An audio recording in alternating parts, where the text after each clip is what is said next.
Bapak Ibu, jendela Allah dibukakan untuk kita melihat tahun 2024. Ternyata begitu kita lihat terbukalah mata kita seperti Kleopas dan seorang sahabatnya sedang menuju ke Emmaus. Ketika Allah membukakan mata, dia melihat, Yesus berserta dia. Dan ketika Yesus berserta dia, dan apa yang terjadi? Hatinya bergelora, ya, bergejolak, hatinya langsung ada damai sejahtera. Dan Bapak Ibu, damai sejahtera tidak bawa dia langsung terus melanjut ke Emmaus, tetapi dia berbalik ke Yerusalem. Ngapain di sana? Ya, untuk memberitakan bahwa Yesus Tuhan yang disembah, yang mati, bangkit, dan menyatakan diri dia adalah Tuhan. Dan Tuhan tersebut ada di tengah-tengah kita.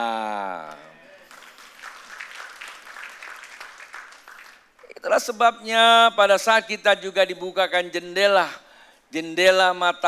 hati kita dalam mata iman kita untuk melihat tahun 2024. Ternyata begitu kita lihat, barangkali kita salah langkah sedang menuju ke Emmaus juga, barangkali. Tetapi kalau kita sedang menuju ke Emmaus, tapi Tuhan katakan, ayo balik kemana? Kemana Bapak Ibu? Kemana? Terimalah urapan generasi pewaris kerajaan Allah. Ya, saya hanya berkata seperti itu, tetapi kalau orang yang tidak terlalu resek ya nggak apa-apa, teruskan saja perjalanannya ke Emmaus. Tetapi kita belajar dari firman Tuhan. 4 kali saya berkhotbah, 4 kali ya, ini yang keempat kalau tidak salah. Saya terus membawa Bapak Ibu untuk terus lebih memahami tentang kerajaan Allah tersebut. Karena di dalam kuartal pertama, 4 bulan pertama kita masih berbicara kerajaan Allah di dalam konteks ibadah. Karena kerajaan Allah itu ada 3 bagian yang sangat-sangat penting. Nah, dari kata ibadah sudah banyak kita memahami, dan minggu lalu di tempat ini kita sama-sama merenungkan sebagian firman Tuhan dengan topik apa? Masih ingat enggak? Siapa yang ingat nanti dapat angpau nih. Siapa yang ingat? Minggu lalu kita bahas apa di sini? Pak, itu menentukan nasib kita loh. Ya. Kalau nanti tanggal 14 kita memilih, dan itu juga menentukan nasib bangsa ini, berarti kita ada di bangsa ini. Dan kitab Yeremia berkata, di mana kau ditempatkan? Kalau situ bahasanya dicampakkan, tapi di mana kau tempatkan? Dan itu tidak ada yang kebetulan. Berdoalah untuk keadaan situ. Supaya apa? Supaya damai sejahtera akan ada pada kita. Ya, tentu kita perlu berdoa untuk bangsa kita, ya kan? Nah, minggu lalu kita merenung bersama-sama di tempat ini adalah hidup menampakkan nilai kerajaan Allah. Itu sangat penting Bapak Ibu.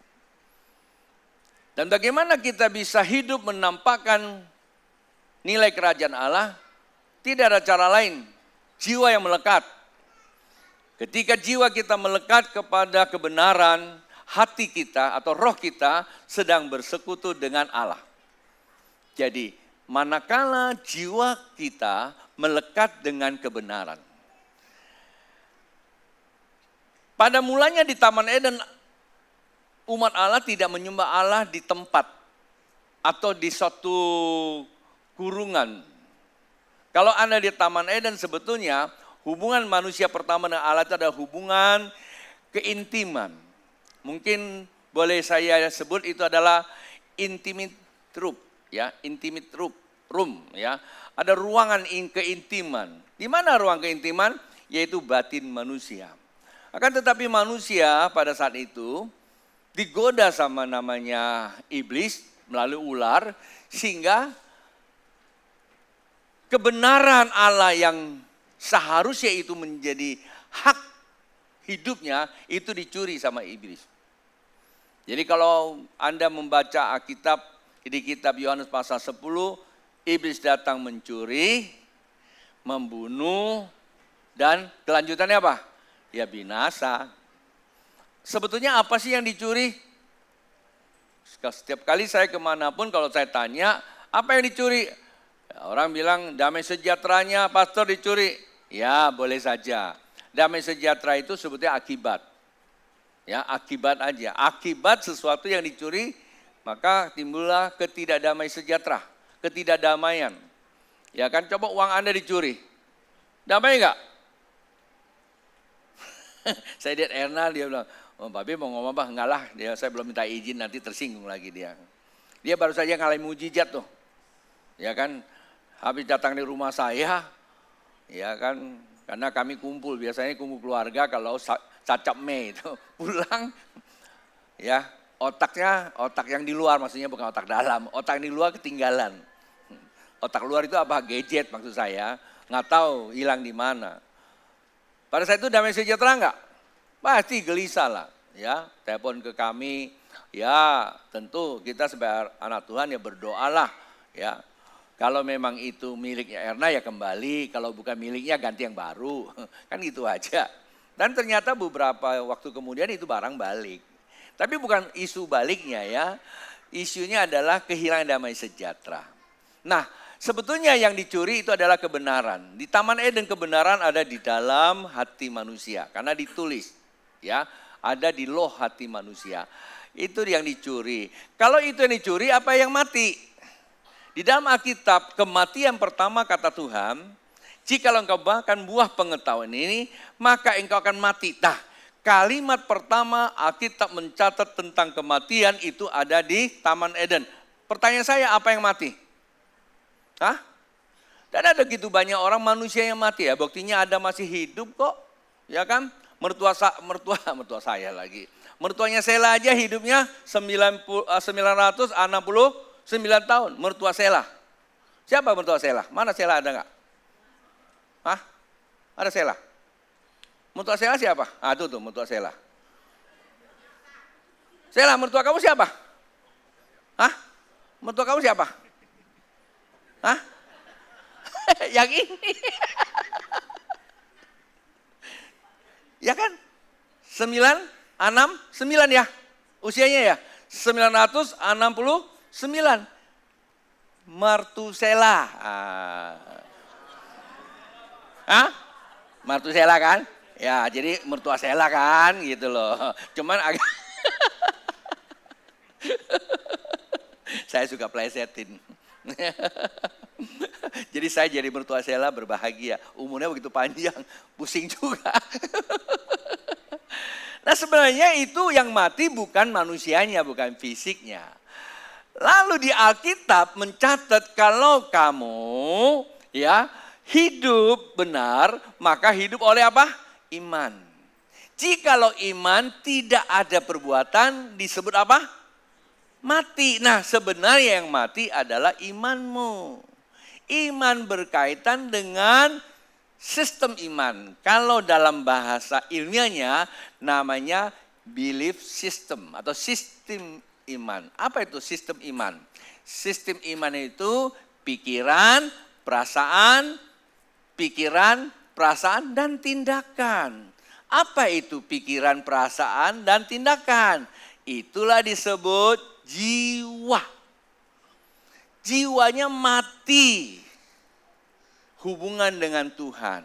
Maka jiwa yang hidup ini disebut bios.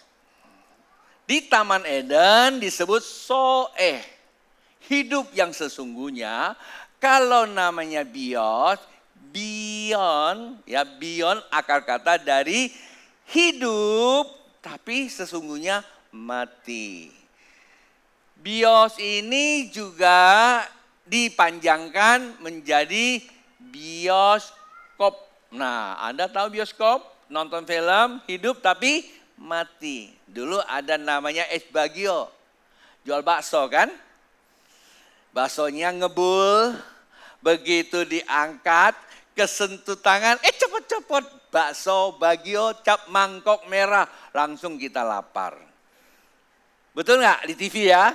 Terus coba-coba ambil bisa nggak? Nah itu namanya bios, hidup tapi mati. Nah mengerti nggak hidup tapi mati? Nah bilang sama sampingnya, itulah kamu dulunya. Kita ini hidup tapi mati. Kenapa mati kita tidak lagi berkesesuaian dengan kebenaran, maka tidak ada keterhubungan dengan Allah, sikap perilaku kita menjadi tercela. Itulah sebabnya bagaimana kita bisa menampakkan nilai-nilai kerajaan Allah harus bersekutu. Jiwa kita, iman kita, pikiran, perasaan dan tindakan kita berkesesuaian dengan kebenaran.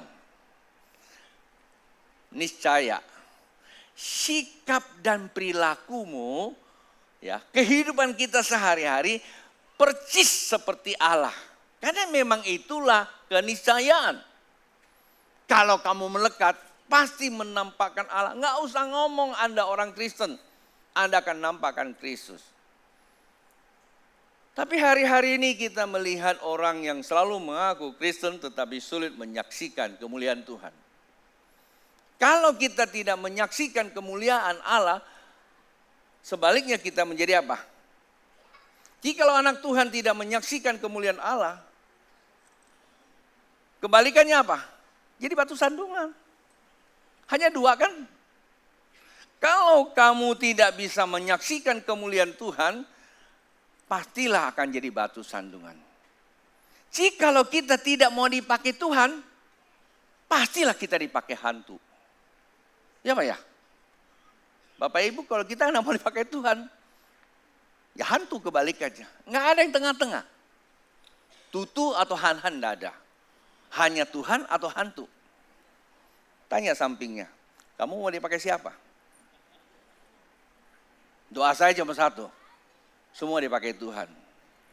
Jikalau kita dipakai Tuhan, maka hidup kita mencerminkan kemuliaan Tuhan, bukan jadi batu sandungan. Pagi tadi, saya goes. Dimarahin orang. Hampir saya emosi juga, mau saya tabrak. Tapi enggak gitulah. Jengkel sih sebetulnya. Ada satu rombongan lari, saya jalan berhadapan dengan saya. Saya muter balik, naik sepeda, di rel saya yang hijau, itu kan bersepeda kan? Kalau tol-tol kan? Nah sementara ini lari di hijau juga. Dia nggak mau minggir gitu loh.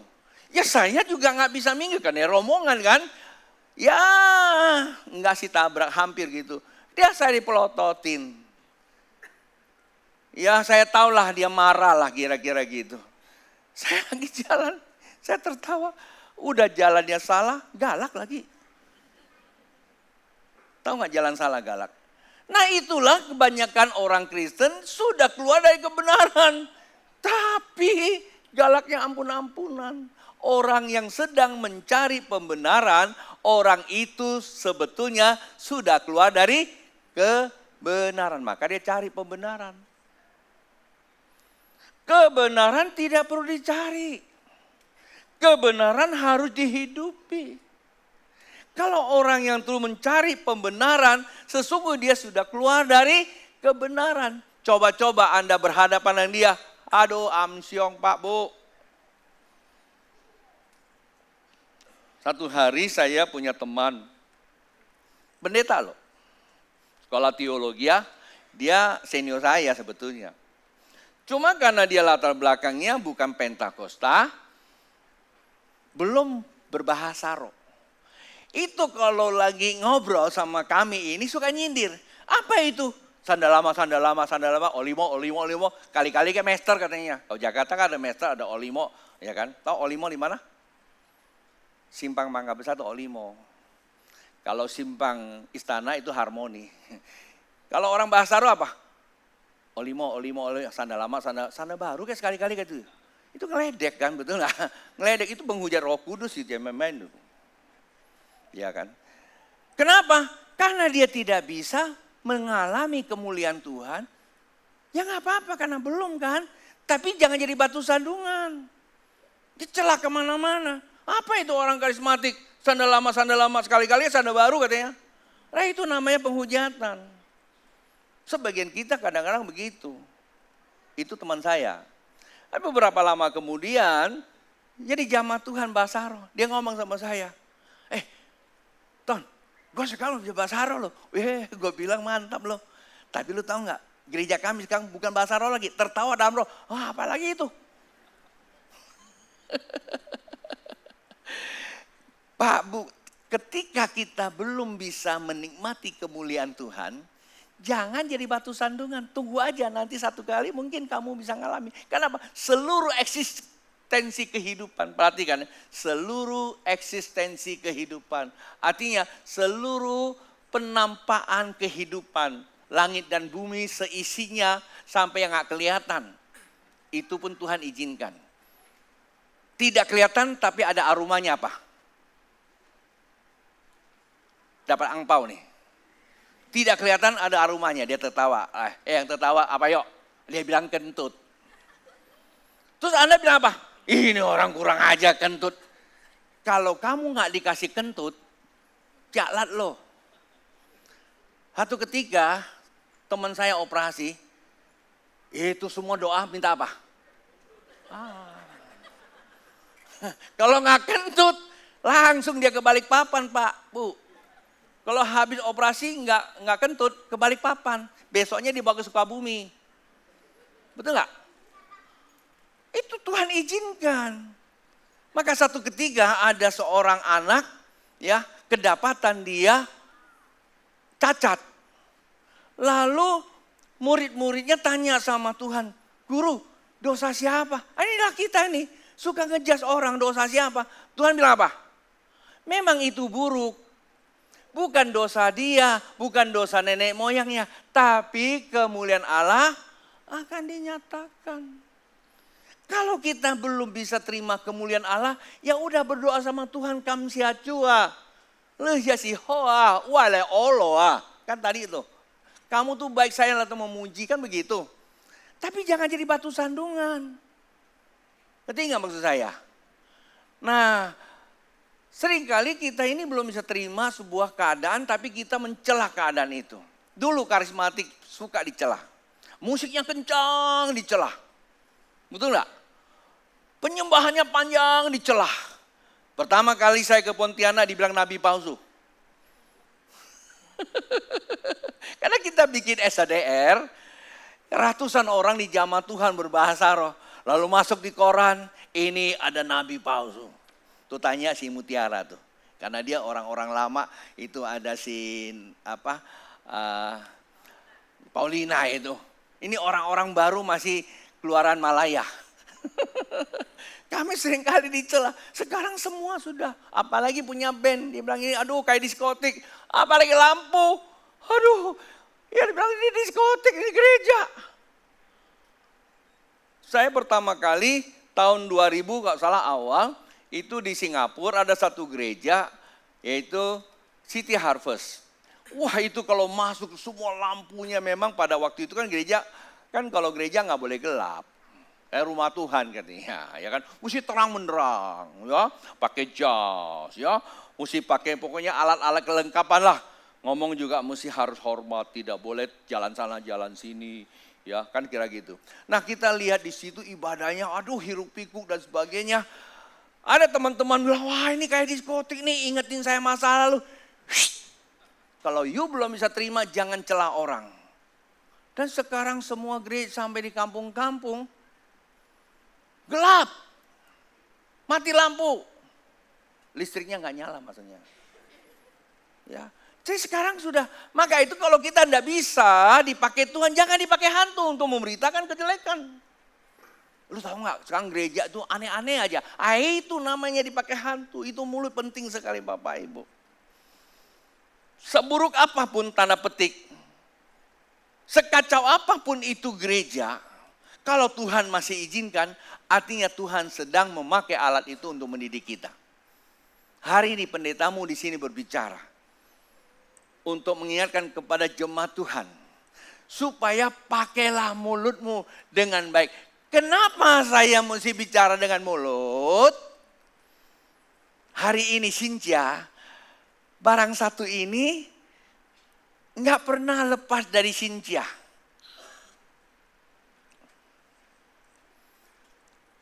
Ini dia. Betul nggak? Ini namanya apa? Hokia. Orang Teochew bilang Hokia. Orang Hokkien bilang Hok-ah. Siapa ada nama Ahok sini? Basuki Cahayapurnama. Ahok.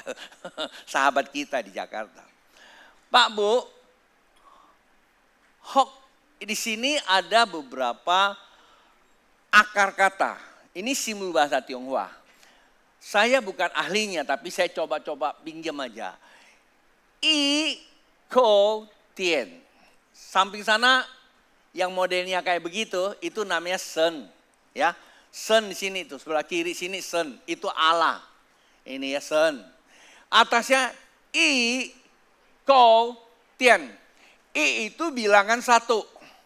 Ko itu apa? Ko apa? Bilang sama-sama itu tadi yang pastor ngomong. Apa itu? Mulut lo tahu nggak? Di sini dikatakan ko mulut itu mewakili manusia. Tien itu taman. Mewakili lens kehidupan bumi. Seorang manusia tinggal di kehidupan ini, kalau dia dipakai Tuhan, maka dia jadi berkat. Kalau dia nggak dipakai Tuhan, dia menjadi kutuk. Ngerti nggak? Itu namanya hok. Tepuk tangan, tepuk kiri kanannya. Bilangin, kamu hok. Artinya apa? Artinya apa? Halo? Artinya apa? Artinya kamu dipakai Tuhan. Hantu datang memisahkan kamu dari Tuhan. Hantu datang nih, ya.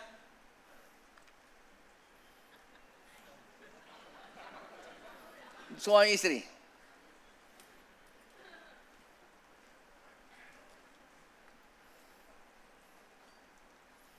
Ya. Ini Tuhan, sini. Ini manusia. Maka suami istri, Tuhan dan manusia kan gambaran. Kalau suami gambaran siapa? Suami gambaran siapa? Kepala kan?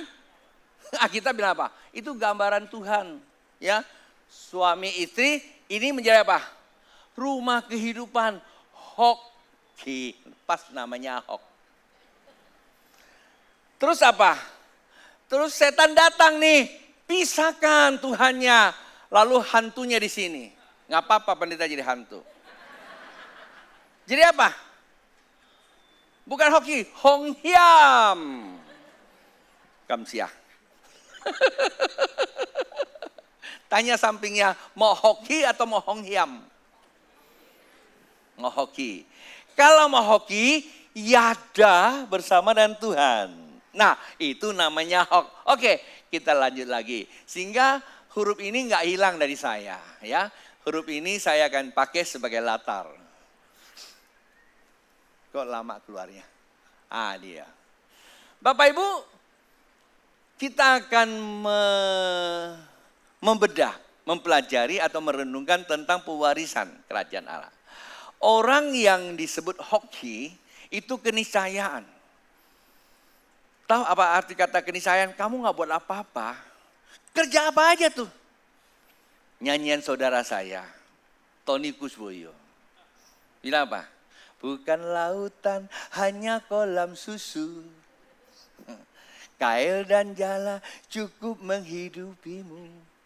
Nah, apa? Tongkat kayu jadi apa? Tanaman. Ini Nusantara. Ya kan? Ini tanah kehidupan Nusantara itu digambarkan surga. Pak Bu, apa saja yang kita kerjakan, kata kitab, bila mana roh Allah berkuasa atas kamu, lakukanlah apa saja di tanganmu, maka engkau akan dicukupkan. 1 Samuel pasal 10 ayat 6 dan 7. Kalau kita dipakai oleh Tuhan, Pak Bu, itu hitung angpau tak habis-habisnya. Benar aja. Minggu lalu kan saya sudah ceritakan kan. Saya lagi bergumul saya bilang. Tapi saya nggak doa di depan jemaat. Udah dapat baru saya ngomong. Kalau saya ngomong dulu, jemaat datang, Pak saya tanggung semua ya, berarti saya doa depan jemaat dong. Nah itulah sebabnya saya mau ingatkan kepada kita semua, ya, hal yang sangat penting bagaimana kita bisa hidup bersama dengan Tuhan sehingga diberkati. Di Alkitab ada banyak manusia-manusia jadi contoh pewaris kerajaan Allah. Nah salah satu orang yang harus kita pelajari hari ini menjadi pewaris kerajaan Allah, dia adalah keturunan Abraham. Bukankah kita juga keturunan Abraham secara iman? Yang menjadi dasar pemikiran ayatnya ini. Kejadian pasal 26 ayat yang ke-24. Lalu pada malam itu Tuhan menampakkan diri kepadanya serta berfirman. Bapak Ibu, Tuhan datang kepada siapa? Kepada keturunan Abraham. Kenapa? Akulah Allah ayahmu. Berarti siapa yang diajak ngomong? Ya anak lagi. Masa aku? Dia kata apa? Akulah Allah ayahmu. Masa itu nenek moyang sih? Betul gak? Bahasa Indonesia kan cukup jelas ya. Akulah Allah ayahmu Abraham. Janganlah takut. Rupanya begitu banyak orang kalau ketemu Tuhan rasa takutnya muncul. Kenapa pertanyaan saya? Kok ngeliat Tuhan takut? Ketakutan itu akibat loh. Pasti ada penyebabnya. Ibu-ibu, kadang-kadang bapak-bapak juga sih. Kalau anaknya gak bisa tidur malam, dia suka garuk-garuk pintu-pintu. Terus dia kenapa? Ulah, ngokong layo. Lo mau juga amah, uku ya. Jadi lebih banyak kita beritakan apa? Setan. Padahal setan juga gak kelihatan kan. Pas yang datang Tuhan. Lalu anak itu tahu siapa yang datang? Dia lebih gampang menerima bahwa itu hantu daripada Tuhan. Sebetulnya kerusakan rumah tangga bukan karena anak itu. Saya berpendapat kerusakan rumah tangga disebabkan pemimpin rumah tangga itu tidak mampu memanage rumah tangganya. Coba istri-istri tepuk suaminya. Dengar tuh, Pak Pendeta ngomong. Kenapa bisa seperti itu? Saya dulu pertama pemilu, saya meragukan Pak Jokowi. Karena Pak Jokowi itu kendati pun dia wali kota 7 tahun. Lalu jadi gubernur 2 tahun. Lalu mau jadi presiden. Mana bisa saya bilang. Pengalaman politiknya gak ada coy. Lah saya agak ragu sebetulnya. Ini cerita aja ya, curhat boleh dong. Karena dia udah jadi presiden, udah mau selesai masalahnya. Tetapi kenyataan begitu jadi presiden dia hebat loh. Bahkan dia dijuluki oleh para politisi dunia, dia menjadi seorang politisi, bukan politisi, maha politisi. Hebat dia. Kemampuan berpikirnya, kemampuan eksekusinya. Saya bukan lagi memuji dia, tapi saya sedang menceritakan tentang dia. Pertanyaannya, kok bisa? Saya ingat bapak saya bilang, bapak saya bilang, Ton, lu tahu nggak? Seorang raja kalau dia sudah diangkat jadi raja, dia bilang apa? Ticu tolong iya. Ita mui cekai nang hai cokio ha, cekai uang ha, ti teng ucea. Tiap kan? Baju ni cio tu ha. Lemai kia uai ka leta. Maksudnya seorang manusia kalau dinaikkan naik tahta, di sorga itu ada bintangnya. Loh memang waktu Tuhan Yesus lahir kan dia jadi apa? Raja kan? Ada bintang enggak? Ada bintang. Jadi orang tersebut begitu dia dinaikkan menjadi jabatan, alam semesta memampukan dia. Paham ya? Siapapun orangnya. Lah kalau bapak ibu heran tuh. Anak saya, mana tuh si Yusa? Dia itu lahir di zaman milenial. Belajar mungkin kurang kalau belum suci rumah tangga. Dia lebih banyak di sekolah. Ya kan? Nggak ada sekolah perkawinan dan perawatan rumah tangga, nggak ada. Hanya pranikah aja. Sekarang dia punya anak 2, dia bisa mandiin anaknya. Saya nggak tahu bisa mandi istrinya nggak. Mesti tanya dia kan. Kalau anaknya udah jelas ya, digendong, di macam-macam. Kok bisa? Katanya bilang, bukan. Ada kedaulatan Tuhan turun atas seorang pria jikalau dia beristri. Nggak perlu tunggu dia pandai. Paham nggak? Saya mau jadi gembala. Sekolah iya. Tapi saya belum pernah mimpi kayak gitu banyak. Diutus ke Pontianak nangis gue. Begitu ada orang banyak. Khotbah, aduh. Gemetar kaki saya. Ngomong begini gak mampu. Saya punya gembala bilang, Ton, saat waktu kamu diutus, Allah turut bekerja, yang gak mampu itu bagian Allah lakukan di dalam hidupmu. Tujuannya supaya orang diberkati. Tepuk kiri kanan, maka itu dengerin, jangan ngantuk. Orang itu lagi diurapi. Kita terus lagi ya. Nggak mau pulang makan tiam kue cepet-cepet kan? Sebab aku menyertai engkau, aku akan memberkati engkau. Katakan apa? Siapa itu? Dia adalah Ishak. Ishak adalah anaknya Abraham. Dan Alkitab mencatat, dialah pewaris kerajaan yang Tuhan janjikan kepada Abraham. Kerajaan apa? Israel. Itu secara automatically. Karena dia anak kerajaan, hak pewarisan.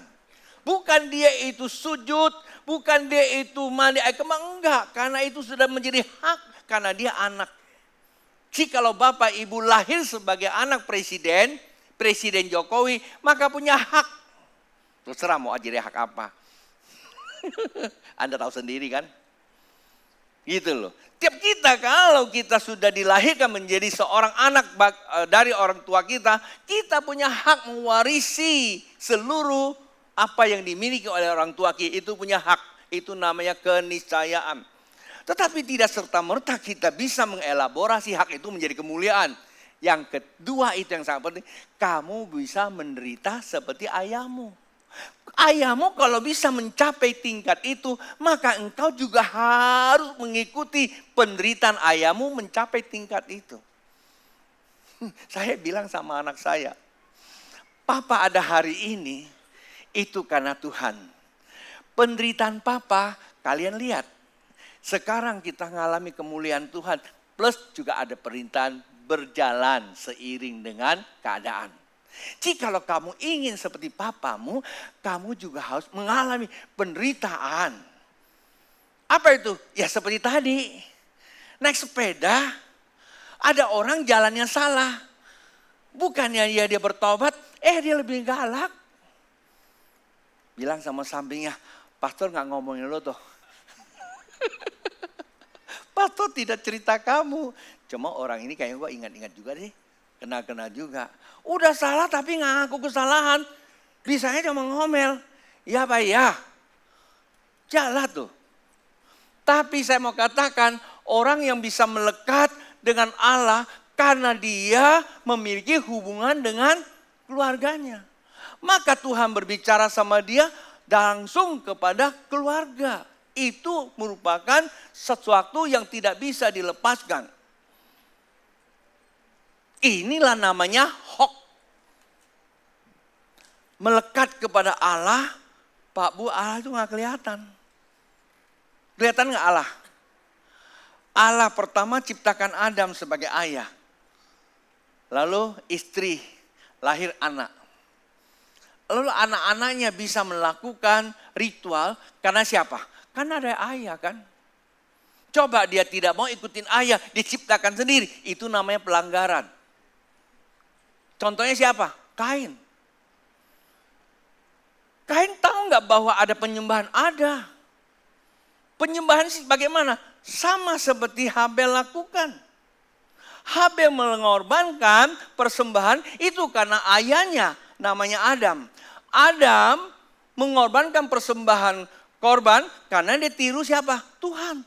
Tuhan pertama kali memperdamaikan dia dengan Allah, korban dulu pakai cawat dari kulit kan. Lalu Adam tiru.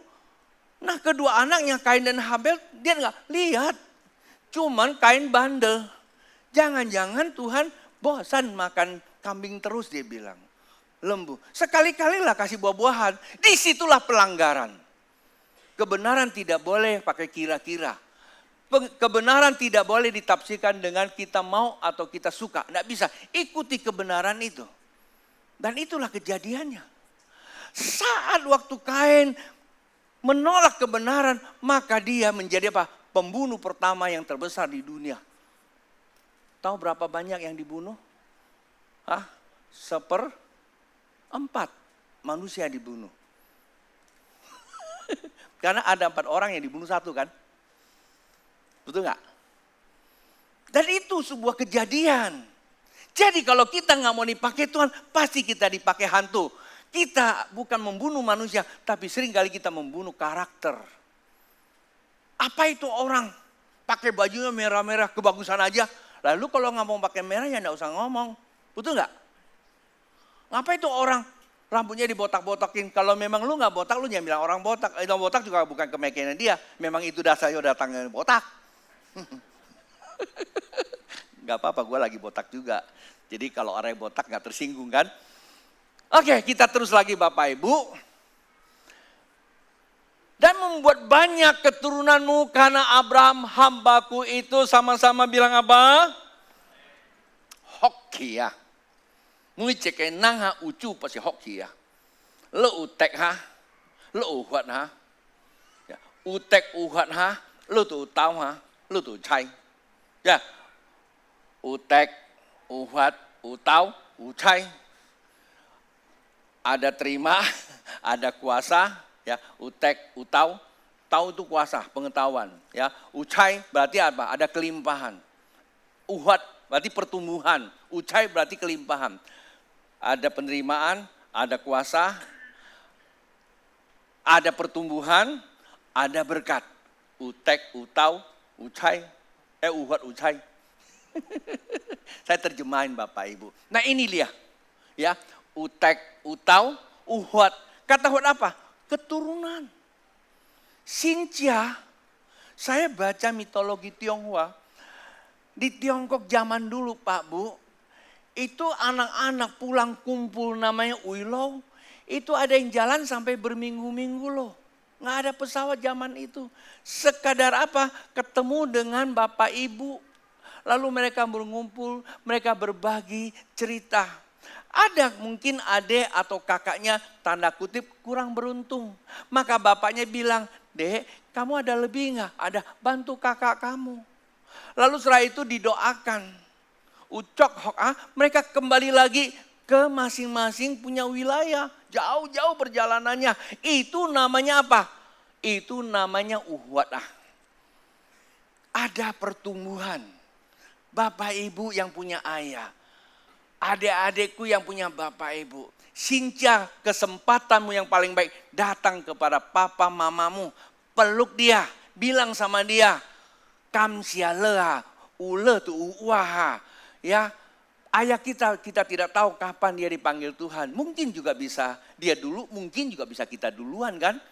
Tapi bilang sama dia. Saya akan mewarisi. Saya bertanggung jawab.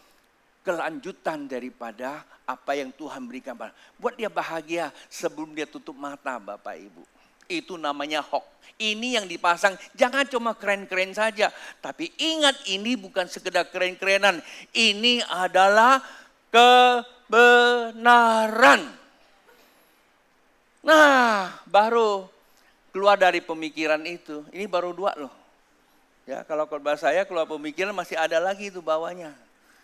Ya. Kejadian 26, 25, sesudah itu Ishak mendirikan mezbah di situ dan memanggil nama Tuhan. Ia memasang kemahnya di situ, lalu hamba-hambanya menggali sumur di situ.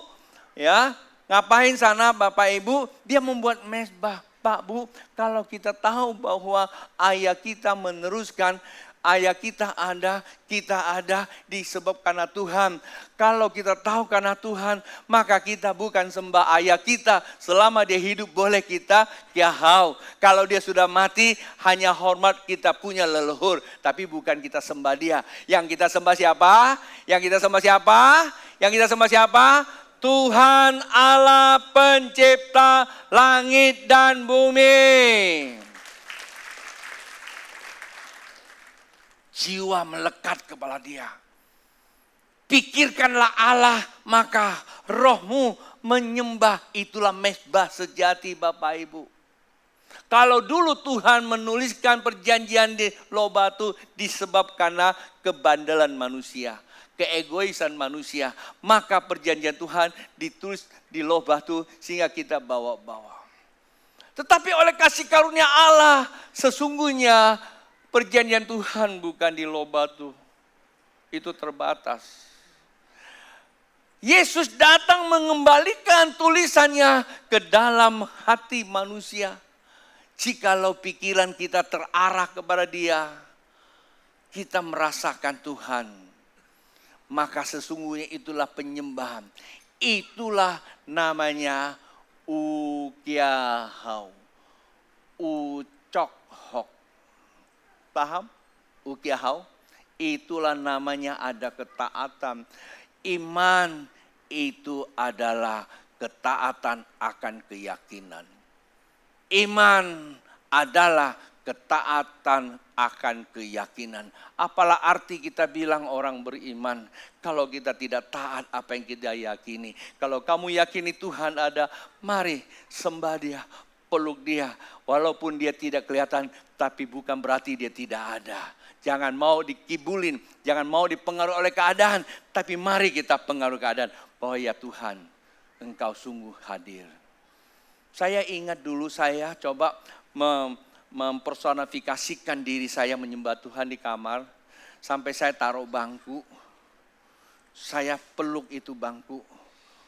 Seakan-akan memang tidak ada. Tapi dia masih ada dalam roh. Saya peluk Tuhan. Saya nggak sanggup jadi hambamu di sini. Saya mau di sini terus. Tapi saya merasa gagal. Saya mau pulang Jakarta malu. Tapi kalau saya begini tuh gimana Tuhan? Saya minta kalau boleh Tuhan angkat saya kembali ke surga. Dan saat itu Tuhan menyatakan dirinya. Sehingga saya mengalami sebuah terobosan. Ada hari ini Anda bisa kumpul di sini itu karena Dia Tuhan. Lalu apakah Tuhan sudah tidak ada? Hanya otak kita yang seringkali mengatakan Dia tidak ada. Tuhan bukanlah yoyo, turun naik. Tuhan bukan ingus, keluar masuk. Tuhan juga bukan angin, pergi. Tuhan itu adalah kehidupan. Saat kita hidup, maka kehidupan tidak pernah sirna dari kita. Karena Dialah Tuhan semesta alam. Dengan kesimpulan apa? Sembahlah Dia Tuhan. Bukan dengan kekuatan, tapi dengan penyerahan hidup kita. Terakhir, karena itu kita lihat. Nah, ini mantap nih. Ya, yang terakhir, ayat terakhir. Karena itu, Ishak ngapain? Nah, menaburlah Ishak di tanah itu. Dan dalam tahun itu juga apa? Ia mendapat hasil 100 kali lipat. Sebab ia diberkati Tuhan. Kasih tahu sama samping, ini nggak oh ya. Dari wajahnya sudah tahu. Saya berdoa tahun 2028. Gue lihat sini nongcong Tuhan. Bokam siacu becu nih. Ya, cu ai cai le nai sim. Mungkin tadi kaget. Kesimpulan. Pemusik boleh gapan. Bangkit berdiri.